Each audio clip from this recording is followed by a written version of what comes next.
السلام عليكم ورحمة الله. ازيكم حبايبي؟ عاملين ايه؟ يا رب كلكم تكونوا بخير وفي اتم صحة واحسن حال يا رب، اللهم امين. وحشتوني جدا من اخر فيديو، وراجع لكم النهاردة بفيديو مشتريات شهر 4 2025. طبعا رمضان عدى بسرعة وكأنه بياخد معاه ايامه الحلوة وخيره اللي بنعيشه كل سنة. خلص بقى وخلص معاه الخير والخزين وكل حاجة.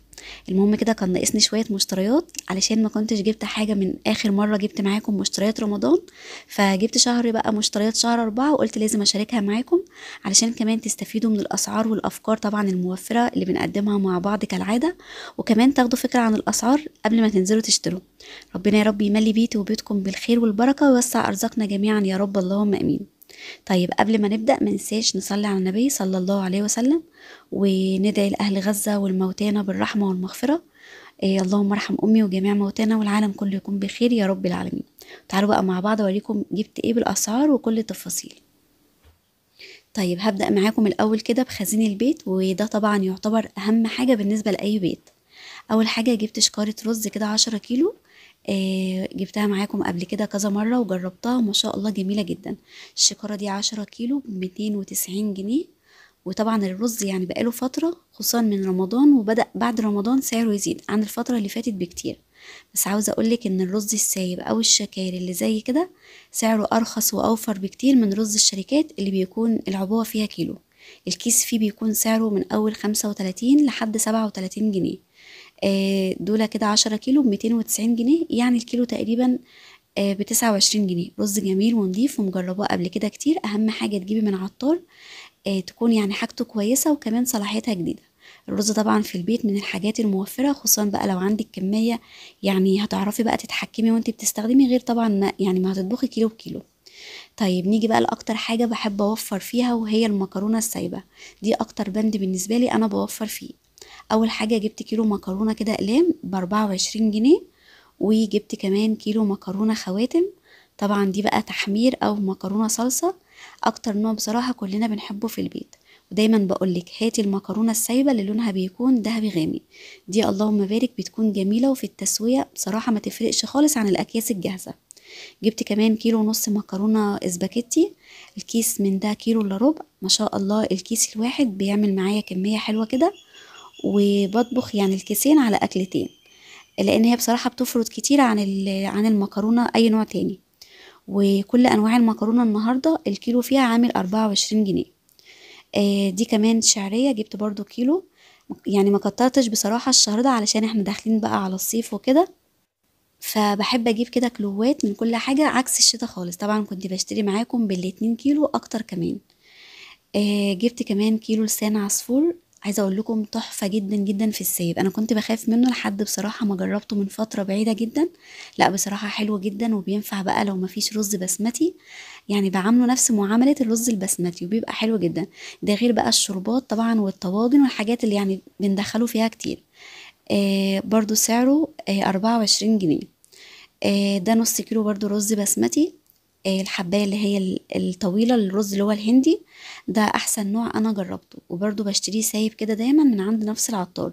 الكيلو فيه ب80 جنيه، أنا جبت النص كيلو ده ب40 جنيه. ما شاء الله النص كيلو منه بمقدار كيلو من الرز المصري أو الرز البلدي بتاعنا. زي ما قلت لك نوعه هندي، اللي حبايته بتكون طويلة. يعني بطبخه على طول بقى من غير نقع ولا أي حاجة، يعني مش بيحتاج تسوية طويلة. جبت كمان نص كيلو لوبيا. النص كيلو ده ب40 جنيه. انا بالنسبه لي بعمل نص كيلو على 3 اكلات، وبرده من الحاجات الموفره جدا جدا بالنسبه لنا، لان هي ما شاء الله برده بترمي كميه حلوه جدا. واوقات يعني في الشتاء كنت بطبخها على مرتين، يعني المره الواحده بتاخد ربع كيلو. آه النص كيلو زي ما قلت لكم ب40. وجبت كمان نص كيلو عدس ب35 جنيه. انا بصراحة جبت نص كيلو واحد عكس برضو طبعا كل شهر، علشان يعني الجو بدأ بقى يبقى صيف، فهنعمل كده أكلة عدس قبل طبعا الحر. والربع التاني ان شاء الله هعمل بيه أكلة كشري. جبت كمان فول بلدي نص كيلو. كان عندي برضو نص كيلو متبقي كده من شهر رمضان.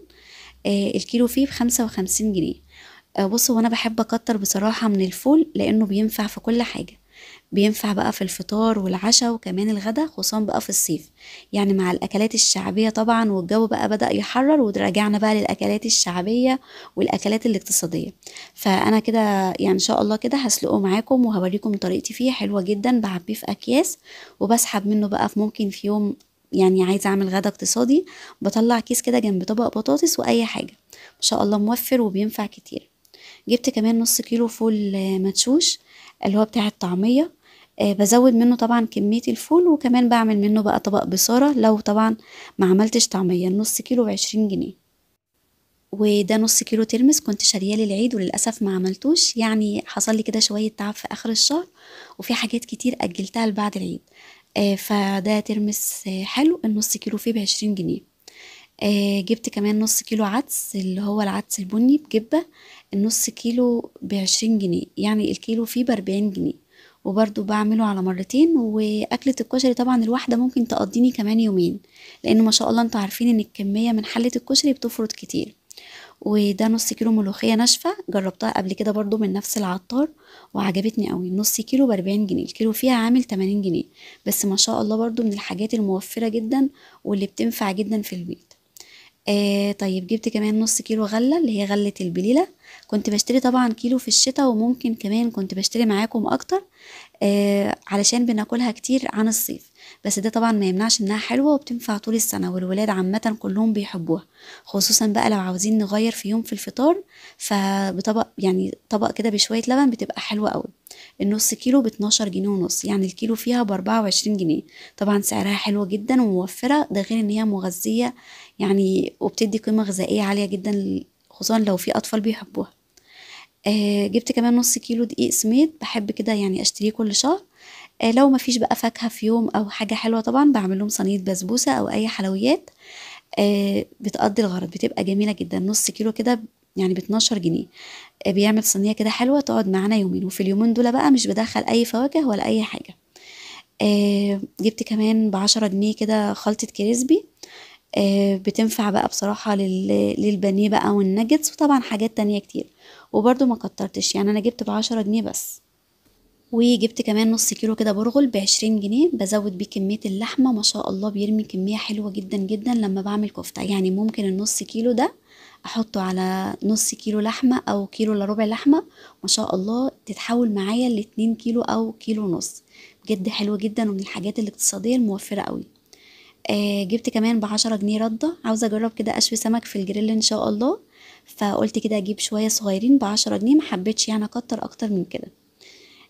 جبت كمان ب10 جنيه بقسماط ناعم، كان عندي برضو شوية كده كنت عاملاهم من بواقي العيش الفينو، علشان كده بصراحة ما حبيتش اكتر، فجبت شوية دولت كده ب10 جنيه.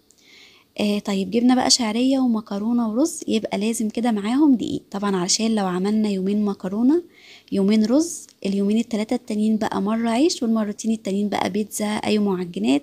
فعايزة اقول لكم ان المعجنات كمان لما بتعمليها في البيت بتوفر معاكي، عشان طبعا بيتبقى منها للفطار والعشاء.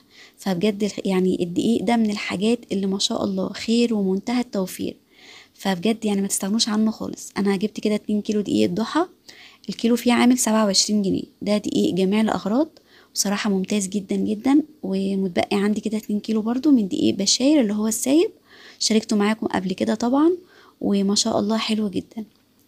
دقيق الضحى ده كمان عملت منه معجنات، عملت معاكم برضو بالكحك. وعايزة اقول لكم يعني النهاردة من خلال الفيديو شكرا بجد على كل تعليق حلو كتبتهولي، ومبسوطة جدا جدا ان الكحك عجبكم. وبصراحة كنت اتمنى ان انا انزل معاكم بقية وصفات العيد، بس للأسف يعني حصل لي ظروف تعب، فان شاء الله متعوضة في الايام الجاية بإذن الله. جبت كمان كيس ملح الملكة ده ب5 جنيه، الحجم ده برضو بيقعد معايا فترة كويسة جدا. يعني انتوا عارفين اوقات بنقف كده على معلقة ملح وما بيبقاش حد موجود في البيت يجيب لنا، فبجد هاتوا كيس كده كيسين، الحاجات الصغيرة دي بتنفع في الأزمات. طيب لو وصلتي بقى معايا لحد هنا في الفيديو، يلا حطي لايك للفيديو وانزلي صلي على النبي في التعليقات علشان كلنا ناخد الثواب مع بعض. اللهم صلي وسلم وزد وبارك عليك يا حبيبي يا رسول الله صلى الله عليه وسلم. طيب كنت جايبة كمان سمنة جنة اللي هي الجديدة بطعم وريحة الزبدة النيوزيلندي، عايزة اقول لكم طعمها في منتهى الجمال وريحتها حلوة جدا جدا، سواء بقى تعملي بيها كحك بسكوت هتطبخي بيها، هي في منتهى الجمال، جميلة جدا وبصراحة عجبتنا قوي. جبت كده العلبة الكبيرة كيلو ونص ب155 جنيه، والعلبة الصغيرة اللي هي المفروض ان هي كيلو بس هي مكتوب عليها 700 جرام وكانت ب85 جنيه. بس حقيقي طعمها وريحتها حرفيا تحفة. جبت قالب زبدة برضو فيرن ب135 جنيه. انا جربت طبعا كريستال وجنة وحاجات كتير في الزبدة، بس يعني بصراحة احسنهم في الطعم والريحة فيرن، والفرق ما بينهم يعني يعتبر بسيط 10-15 جنيه. جبت كمان ازازة زيت واحدة بس الشهر ده اسمها تقريبا سهر، وزنها لتر ب65 جنيه. جبت واحدة بس الشهر ده علشان كنت لسه برضو جايبة التموين، واحنا بناخد كده ازازتين زيت، ويعني بالنسبة لي الكمية دي حلوة جدا مع الازازة الصغيرة دي. بناخد معاهم طبعا للفردين كيسين سكر، وبناخد كمان 2 شعرية. بس طبعا الشهر ده جالي كده كيس واحد بس شعرية وكيس تاني مكرونة من اللي هي الصغيرة دي، فقلت مش مهم هستخدمها برضو مع الكشري المصري علشان يعني انا مش باخد غير كمية صغيرة. ومعاهم برضو كيس ملح كده صغير، ده يعني بالنسبة لنا التموين اللي بناخده على فردين. طيب جبت عليهم كمان كيسين سكر علشان بقى طبعا احنا داخلين على فصل الصيف، فهنحتاج بقى ان احنا نعمل عصير كتير. فجبت كده الكيسين، الكيس سعره 31 جنيه وده كان عرض، بس هو تقريبا يعني السكر سعره نزل كتير عن الاول. جبت كمان ازازة خل عافية ب11 جنيه. انا بحب النوع ده جدا، طبعا كل اللي متابعيني عارفين ان انا بحب خل عافية وملح الملكة، من الحاجات اللي بحس ان هي بتظبط لي الطعم جدا. الخل ده كمان مركز قوي وسعره جميل قوي ب11 جنيه. تمام. وجبت كمان عرض الصلصة ده الاتنين مع بعض كده ب65 جنيه. كنت اول مرة اجرب بصراحة النوع ده، فلسه بقى مش عارفة بصراحة هيكون حلو ولا لا، فياريت اللي جربها برضو يكتب لي تحت في التعليقات. جبت كمان كركديه او عناب، مش عارفه بصراحه بيتقولوا عليه ايه. المهم الشويه دول كده ب20 جنيه.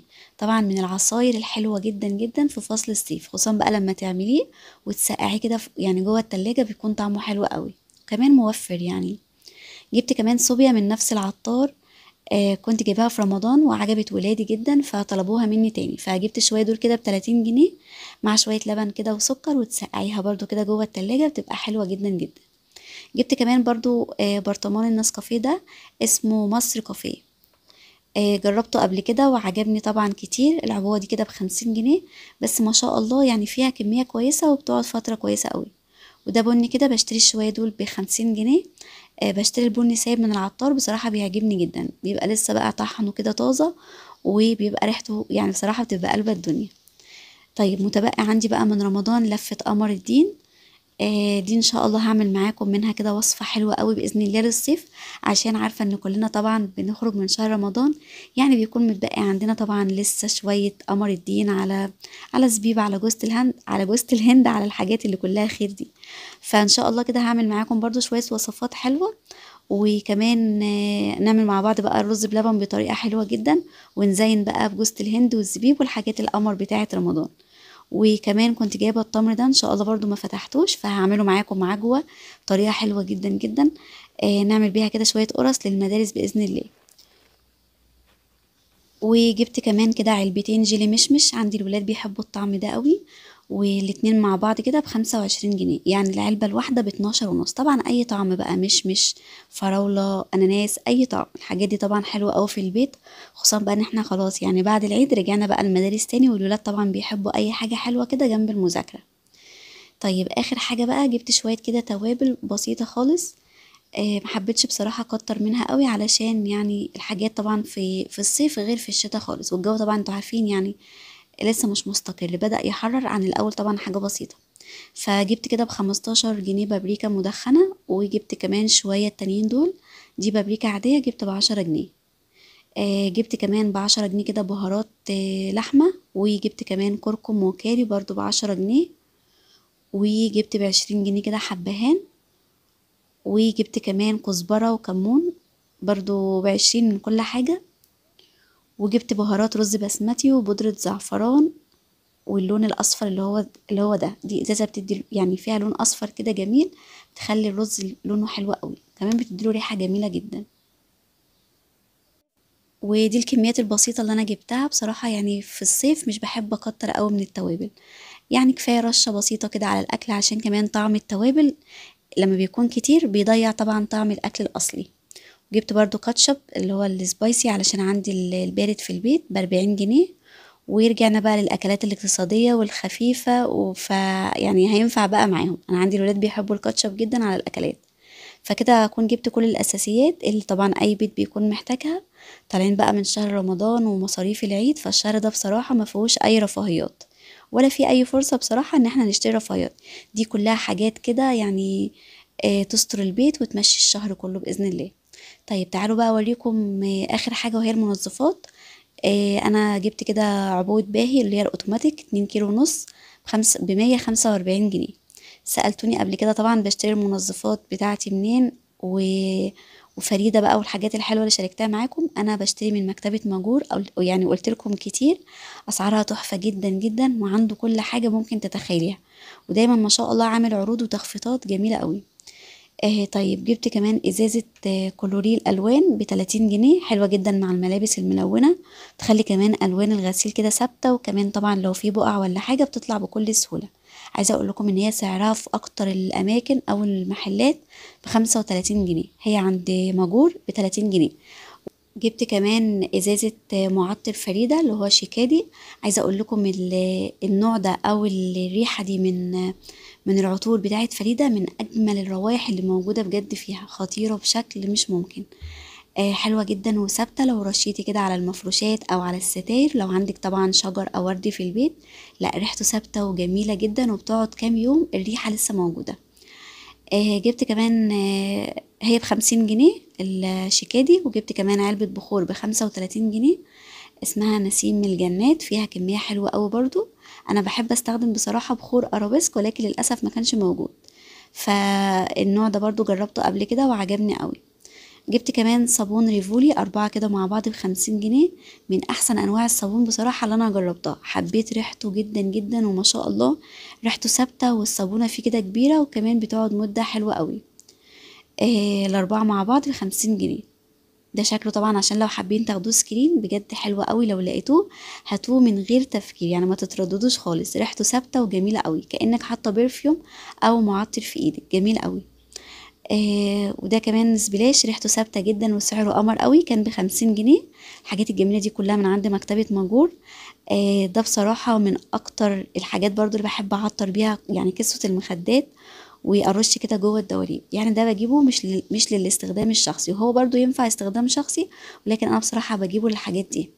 جبت كمان عبوة المناديل دي للمطبخ ب45 جنيه، عامل عليها برضو عرض من 55 ل45 جنيه. النوع ده كويس قوي، هي 6 بكرات المنديل كده يعني تقيل ومحمل ويستحمل. يعني انا بصراحه مش بهتم ان انا اجيب زي ما قلت لكم قبل كده انواع مناديل غاليه، لان انا شايفه ان هي كلها بتقضي الغرض، فبحب اوفر في فلوسه يعني في حاجه تانية اكون هستخدمها اكتر. ما جبتش بقى معطر ملابس الشهر ده علشان كان عندي متبقي كده شويه من معطر فريدة بتاع الملابس، وانا بجد نفسي كلكم تجربوا النوع ده سواء بقى للملابس او لو هتستغنوا عن المعطر وتحطوا كده شوية في ازازة زي بخاخة كده وتستخدموه بقى لكل حاجة. جميل جدا موفر قوي وبيقعد معايا بالشهرين. انا كنت جايبة العبوة دي كانت ب110، معرفش بصراحة الشهر ده سعرها زي ما هو، لا هي بتقعد معايا شهرين وممكن كمان يعني توصل ل3 شهور، بس بجد جميلة جدا. وبس كده زي ما شفتوا، يعني ما جبتش كده الشهر ده منظفات كتير عشان بقى لسه طالعين من تنظيفات رمضان والعيد، والدنيا طبعا حوالينا الحمد لله لسه نظيفه.